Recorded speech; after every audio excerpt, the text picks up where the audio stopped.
What's up everyone, Acrez here, bringing you another very exciting Cinema 4D tutorial, and today we're going to be looking at Thrausi. Now Thrausi is a free plugin by a guy called Nitroman4D. His website is nitro4d.com, and what he does, he creates loads of free Cinema 4D plugins. They're really cool, so if you head on over to his website, click on freebies Thrausi, head on down the page, download Thrausi, and then just drag and drop it into your Cinema 4D plugins folder. Big props to Camotion from Camotion.net. This is where I learned how to do the Thrausi, so I recommend going to check him out. He does a load of Cinema 4D tutorials, really cool. Really nice. I recommend checking him out. I've learnt a lot from him. And here's an example of what we're going to be doing.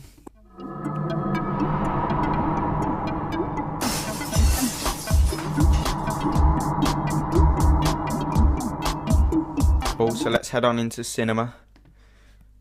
Let's see what we can do. So first off, I'm going to create a text object. We'll name it Acrez. Change the depth to around 50. Font, you can use whatever font you want, but I'm going to use my usual font. Cool. We'll rename the text layer to Acrez, and if we hold Control, select the text layer, hold Control and drag down, that duplicates the text layer. And then we'll rename this Presents. Cool. And we might need to drop the height down just a little bit, just so it's centered and aligned. And we'll center this up around there. Cool. Rename this text layer Presents. Cool. So if we select our first text layer, hit C on the keyboard, that makes it an editable object. Then go edit, select children, C again to make all the children editable. And what that's done is, now we've got all these individual letters.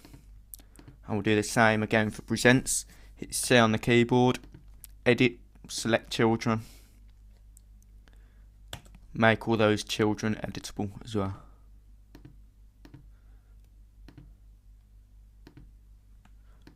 Cool, so what we're going to do now is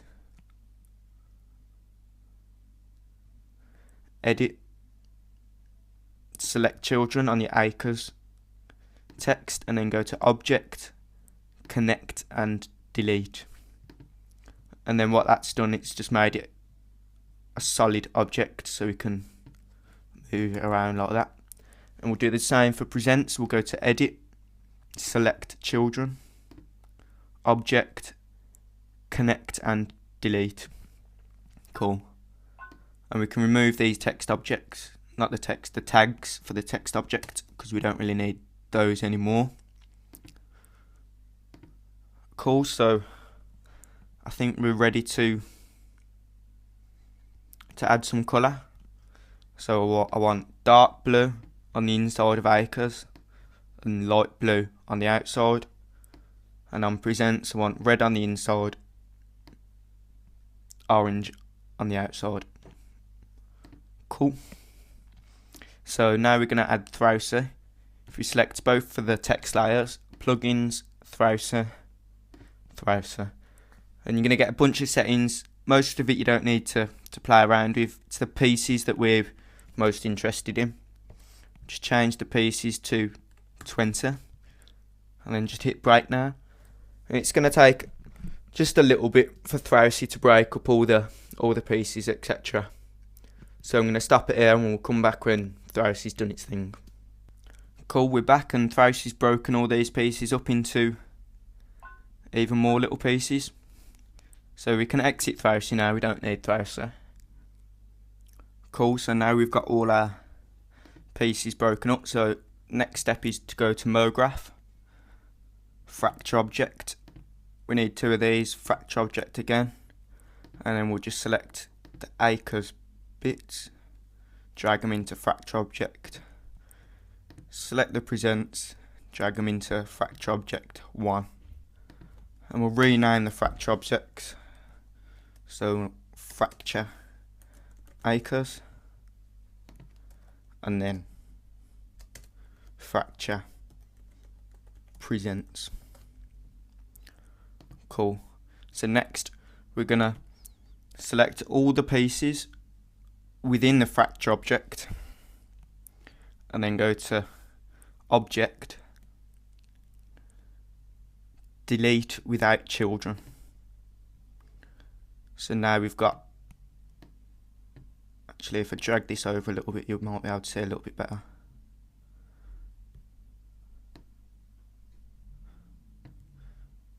Now we've got all these pieces, they're all the individual pieces that have been broken up, and then we'll do the same for the Acrez bit. Select all these, object, delete without children. Cool. So now if we select both of these fracture, actually select one, and then we're going to add a plane effector. Select the other one, MoGraph, plane effector. Cool. And if we select both of these plane effectors, go to parameter, and then just set the y-axis to 0. And I'll move this back over a little bit.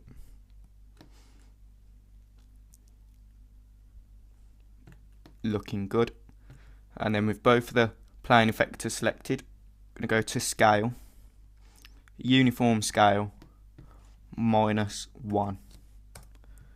And they've disappeared, but to get them back we're going to click on fall off and add a linear fall off, and they're kind of back, but we still need to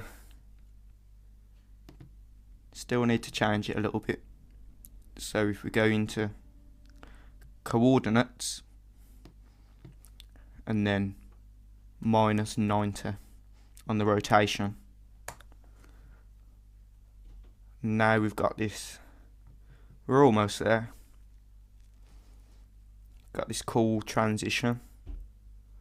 But first off we need to click on one plane effector,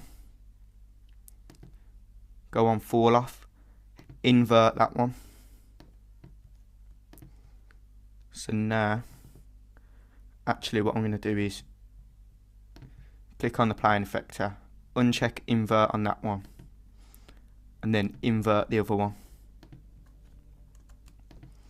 So now when we scrub across from left to right, we get this really cool transformation.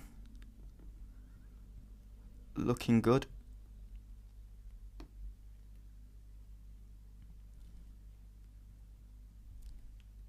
Looking very good. Cool. I'm going to put these in a group by hitting Alt G on the keyboard, and we'll rename this Effectors. Cool. So now what we need to do is, with both of your text objects selected, MoGraph, random effector. And this breaks, you can see it breaks up all the pieces. And if we bring this into the center,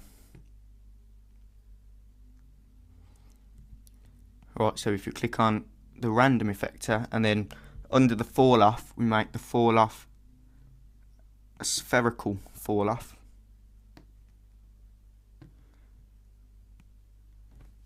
You can see now,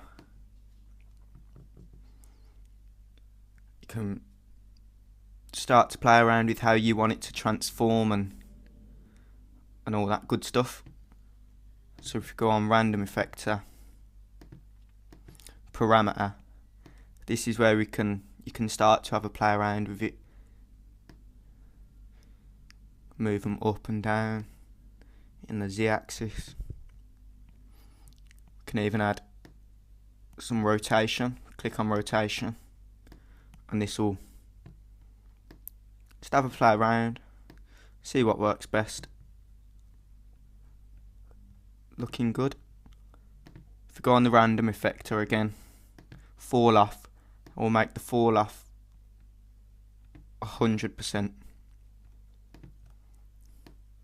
And what the 100% fall off does is makes it a smooth, so as it's going through the transition, it's constantly transforming. So I'll show you, if we set it to 0 and then scrub across, you can see how the fall off affects it, and that doesn't really look too good. So random effector, make sure the fall off is at 100%, and then we get a really nice smooth transition. Now that's looking really cool. And then all we have to do is drag the random effector into the effectors group, and now once you move this, boom, get a sexy ass transition.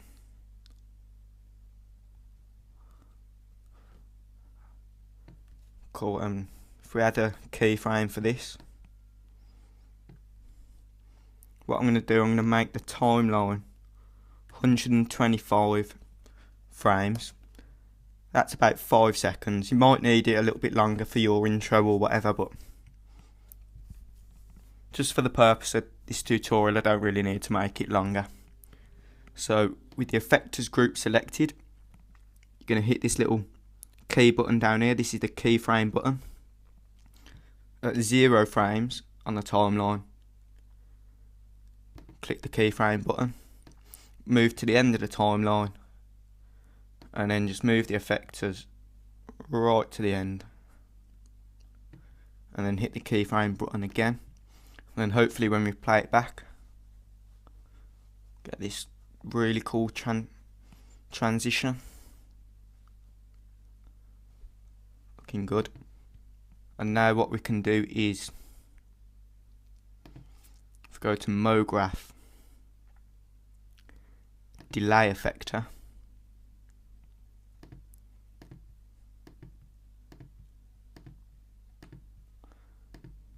and if we click on the effector, on the delay effector, we'll make it spring, strength to about 70. Oh, actually, if you select the text layers and then MoGraph, delay effector, spring,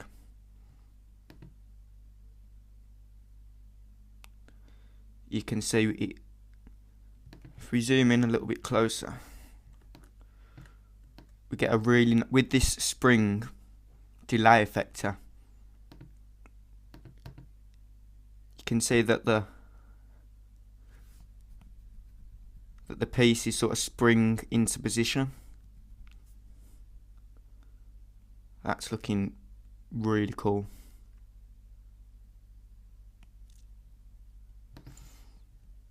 And then all we need to do now, I think,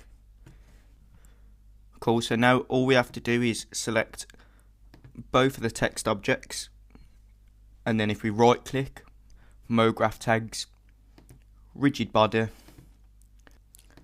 So we've now got our rigid body tags on both of our text objects, and for the first text that is displayed, you want to click on rigid body tag under dynamics, and then at velocity peak. And then if we go into our presents rigid body tag, uncheck dynamic, and then for the first, if we go back into the rigid body of our first text that is displayed, actually, if we just click on the text object itself, go on to effectors and uncheck plane effector. Hopefully now when we watch it back, boom. Now that is some sexy transition right there.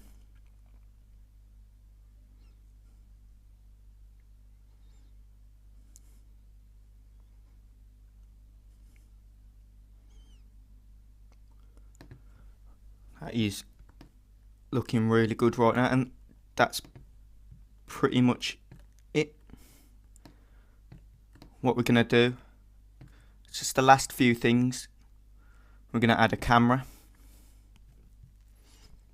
Now for the camera, next to the camera there's a black box, and if you click on the black box it makes it white.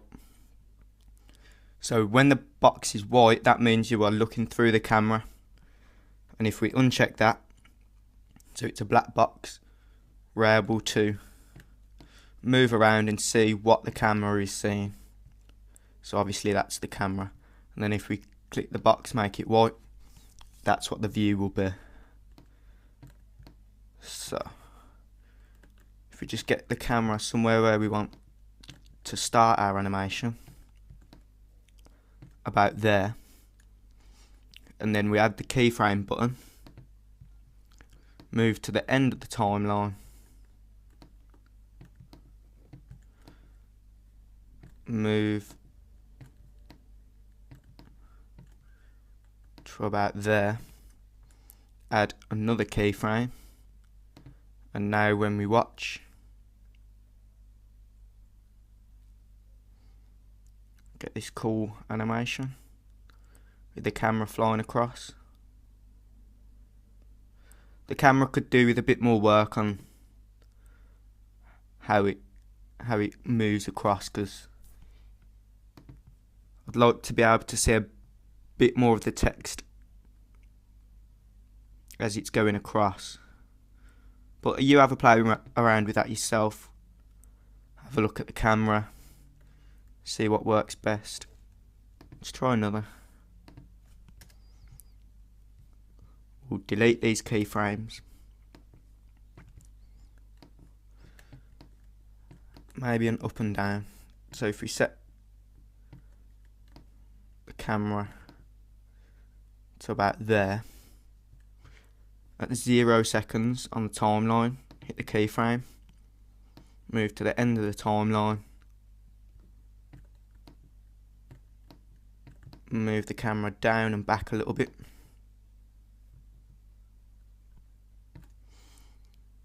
hit the keyframe button. So now when we watch, looking good, looking good.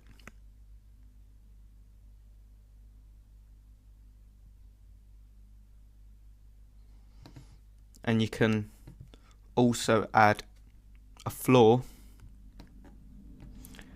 and if you right click on the floor, MoGraph tags rigid body. Hopefully now when we watch, all the pieces don't drop down, they stay on the floor. So if we render that, you can see the rule, they stay on the floor like they did in the example.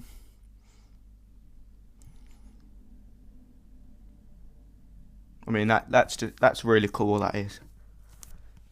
All's left to do now is add a light. Maybe move the light up a little bit.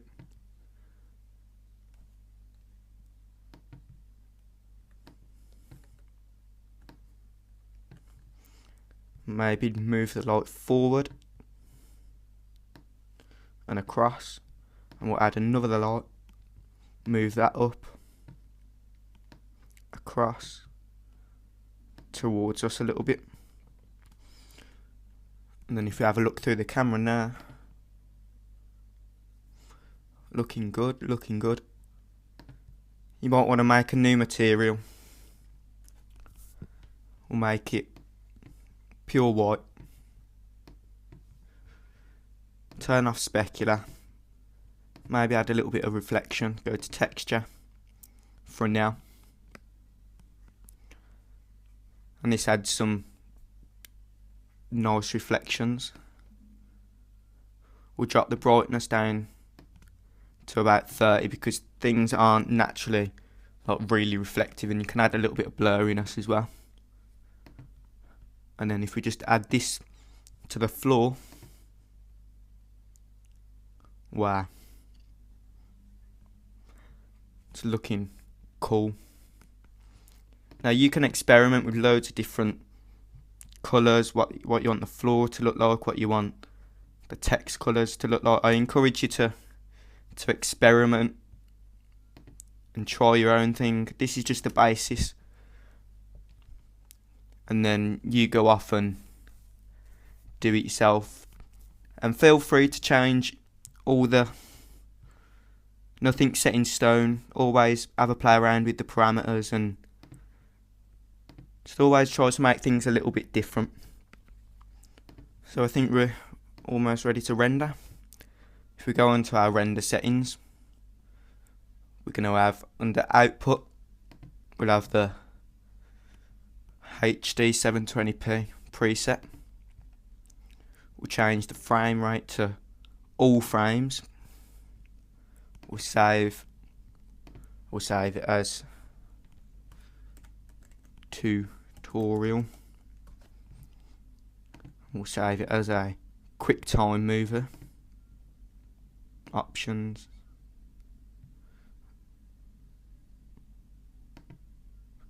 Animation, best. Okay. Anti-aliasing. We'll click on best. Minimum level 1x1, maximum level 2x2. Options. Looking all good. And I think that's pretty much ready to render. And then when you're ready to render, all you do is click this orange button here, and it will start to render. So thanks for watching. Make sure to subscribe for more cool Cinema 4D tutorials, and I'll see you later.